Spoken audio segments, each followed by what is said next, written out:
The DHS finding more than 13,000 unaccompanied migrant children that were placed with unvetted sponsors throughout the U.S. This comes 1 week after a witness in a House Homeland Security hearing described just how little help those children received under Joe Biden.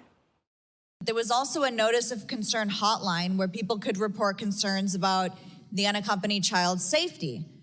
But what this administration found was from August 2023 to January of 2025, 65,000 calls went unanswered. That witness is Allie Hopper, founder of GUARD Against Trafficking, and she joins us now. When I saw this, I wasn't surprised, but I was enraged, Allie. How could they not answer calls from children they gave the number to in case you're exploited? And they called and said, I'm being sexually exploited, and no one answered their messages.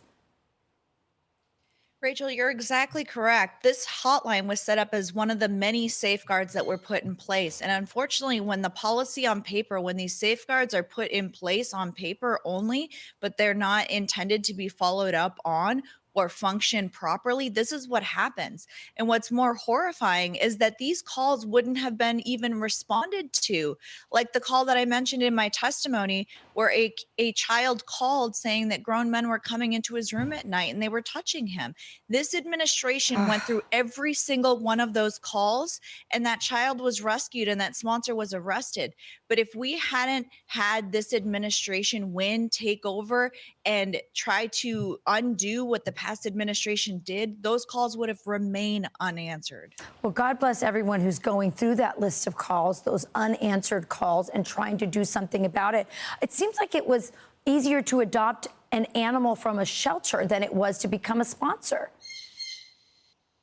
Yeah, yep, that's what we heard. And, you know, it's not a smile, it's a wince at the process, the entire process. When you have to adopt a dog, there are identity verification requirements, there's income verification requirements, and there were no meaningful background checks when you have to take in and apply for a sponsored child. There were no facial matches to the identifications that were sent into our agencies to sponsor a child. Right. So when you have agents saying that they've seen better jobs on Photoshop than the database of identities for sponsorship applications, that's horrifying. Yeah, well, Allie, the Democrats fought DNA testing, which would have been an absolutely great way of finding out whether the sponsors were related or not. We know that they left children with MS-13 members. That one child was murdered by the MS-13 with tattoos, sponsors. It goes on and on. Thank you for being a whistleblower. God bless you. And thank you to everyone out there in our government and in your group who are trying to rescue those who remain really in slavery and in captivity by these evil cartels and sex traffickers. Thank you, Allie. Absolutely. Thank you.